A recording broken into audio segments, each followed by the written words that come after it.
work some odd shifts like 4 hours, 8 hours. Some days I'll work 12 hours just so I can actually still be able to make the money, still being able to do my clinicals. And so I was able to juggle. Yeah, so when people tell them I juggle school and juggle work, yeah, that's what I was actually doing.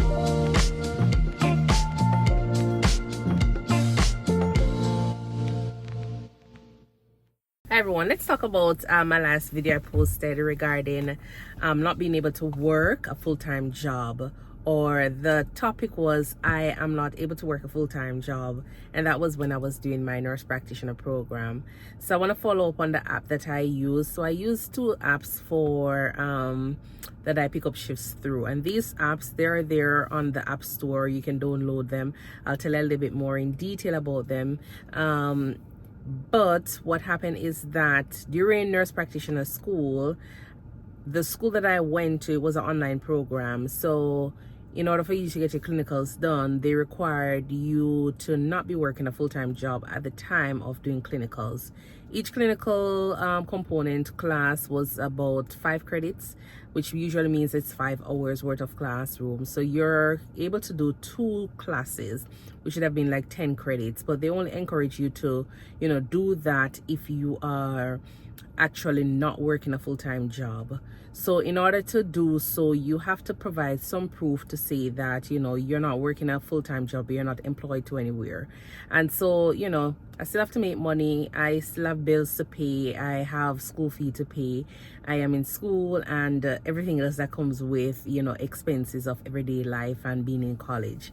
And so I still needed to figure out a way, and so I signed up with these apps from a long time. It's the typical application process. You still have to do that, where you go in, you put in all your credentials, your license, where you've worked in the last 5 years, your medical information, references.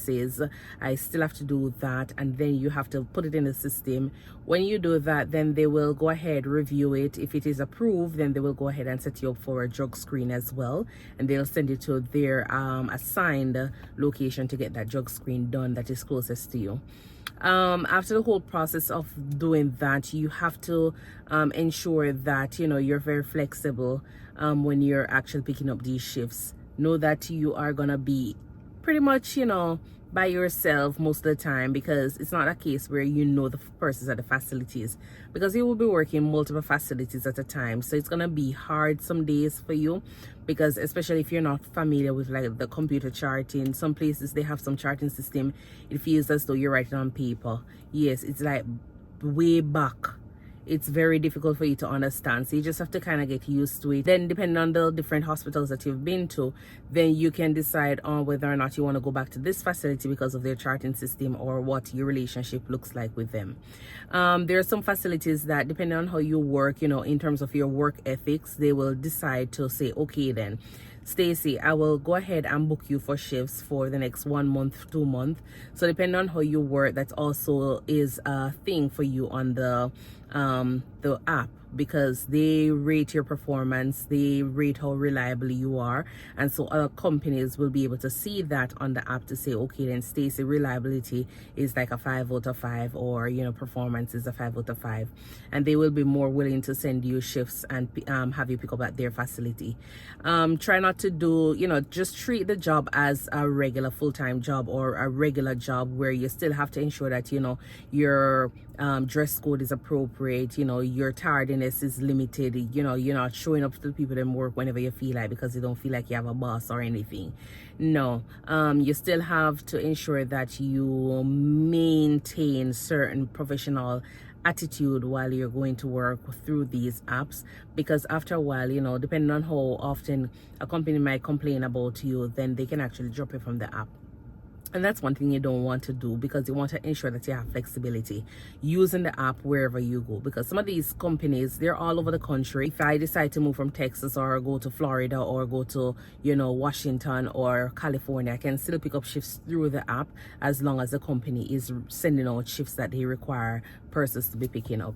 So that was the thing for me. I was working full-time hours, but I'm not working a full-time job. So the good thing about it is that at the end of each shift, you will see how much money you work. So the shift, is posted with the amount of money that you will be paid, and then at the end of the shift, you know, depending on how many hours you work for the day, then you will see the amount that you're being paid, and then usually it's deposited in your account by the following week. App that I work with, they ensure that you get the money the next day. The other company, they allow for you to actually get paid the following week, which I like, because depending on how many shifts you pick up with that hospital, after 40 hours, then you're entitled to time and a half. Yes, you're entitled to time and a half with that company.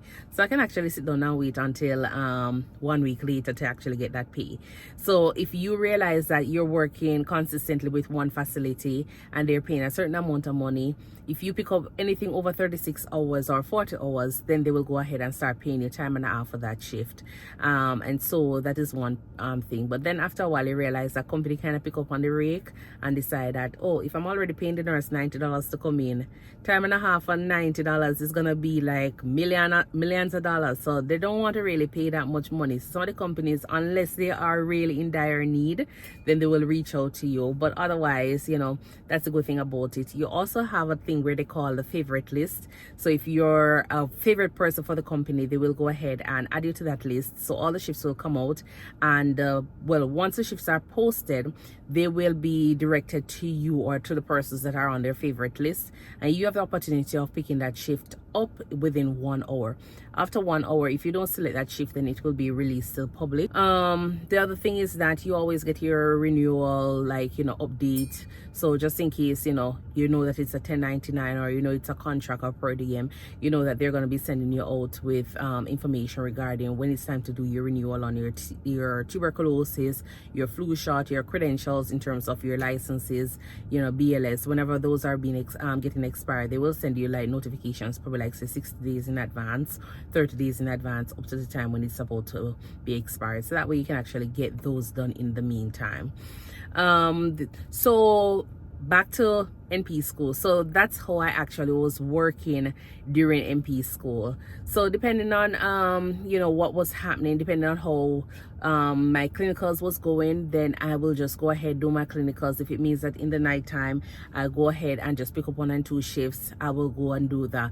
Because as I say, during that time, you know, COVID had hit, and a lot of persons were moving out of state to get jobs because they were paying really good money traveling. Let's just say they were paying a lot of money to actually work the COVID shifts. But the hospitals that are closest to you, and some of these hospitals are smaller hospitals, they were low on staff because everybody else rushed gone to, you know, not Canada. So all of these other nurses, they rushed gone to California, they're gone to New York, Florida, Massachusetts. So they're gone all over the country to do these exciting jobs. So there were a lot of nurses that were leaving the area because, you know, they were getting higher rates at different places doing the COVID jobs, which is good. For me at that time, I never really wanted to pick up that job because I wanted to just finish with NP school, and so this was the best thing. But what I realized is that the apps, they were paying you really good money, so I really wasn't missing out on that much of a big deal. Yes, I was missing out on a lot of money, but for somebody in school and you know, trying to do some odd shifts, it worked out fine for me, because sometimes I'll go to a facility and the facility wants somebody only for 8 hours. I can work 8 hours because the body tired from going to clinicals, or the body is tired from going to doing like assignments or something. So I never really had a problem with that. So I'll work some odd shifts like 4 hours, 8 hours. Some days I'll work 12 hours just so I can actually still be able to make the money, still being able to do my clinicals. And so I was able to juggle. Yeah, so when people tell them I juggle school and juggle work, yeah, that's what I was actually doing. And not to mention, it's only me and my husband here and a 5-year-old. It's not like we have a lot of family members here, or we have any family members here with us to be able to take care of certain things. So we have to ensure that we still have to, you know, plan and make sure that school was right, money was coming in, and bills were being paid, because it doesn't make sense we're going to school and then at the end of the day you can't pay your bill. So that was just it for me, trying to juggle all of those things at the same time and ensuring that at the end of the day I was able to finish my master's program. So when I say that I could not work a full-time job, I meant I wasn't a full-time employee with any company. Rather, I was doing full-time hours as a 1099 contract worker, per diem, whatever you want to call it. That's what I was doing during that time period. I was working my 40 hours and more, just so I can actually still be able to make, you know, my monthly expenses and my bills and everything paid. So thank you so much for tuning in. I will tell you a little bit more, or if you have any questions, you can always reach out to me. I will put a link to the app that I use as a referral, the referral link to the app that I use, my favorite of the list. And so just in case, you know, you can look at it and see if there are jobs in your area that you can actually use. So just in case you're a nurse practitioner school and you're looking for something to make an extra money during the time, because, you know, sometimes you might not be able to work a full-time job, then, you know, the app is there where you can actually look at it and see what's available. The good thing about it is that you don't have any boss. You know, you don't have a real boss, so you just go in, you do your thing, and you just leave. So all of the little kiosks, all the little things that comes with a full-time job, all of the problems with HR and all the problems with the ED manager, you don't have to be in it. All of the problems with being in the mix-up in the department, you don't have to be in it. So that was just one of the things that I love about it. You just go in and do your thing. You know, if you have a really good rapport with the people that work in the department, that's good. Otherwise, you know, if you realize, say, it's not working for you, just take away yourself from the department and move on to a different hospital. And so that was the flexibility that I had. During that time, I was working probably like 5 or 6 different hospitals, because I wanted to ensure that if this hospital is fully staffed, I was still able to pick up shifts anywhere in the Metroplex that are still gonna be in easy reach for me, that I don't have to be driving that much of a long hours or anything. And mark you, some of these hospitals, they were like 10 minutes away and they were paying decent amount of money.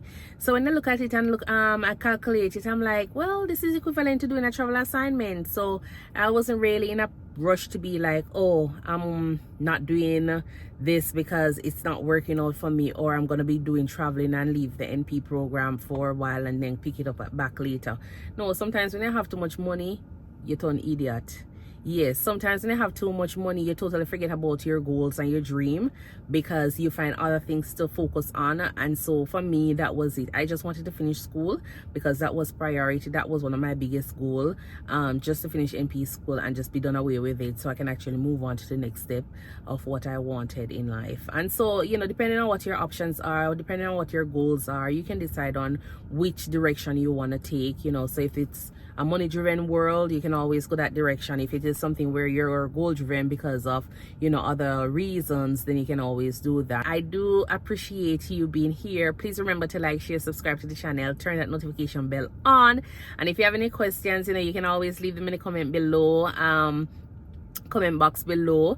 And I do hope that you will have a wonderful day. Until then, thank you so much. Bye.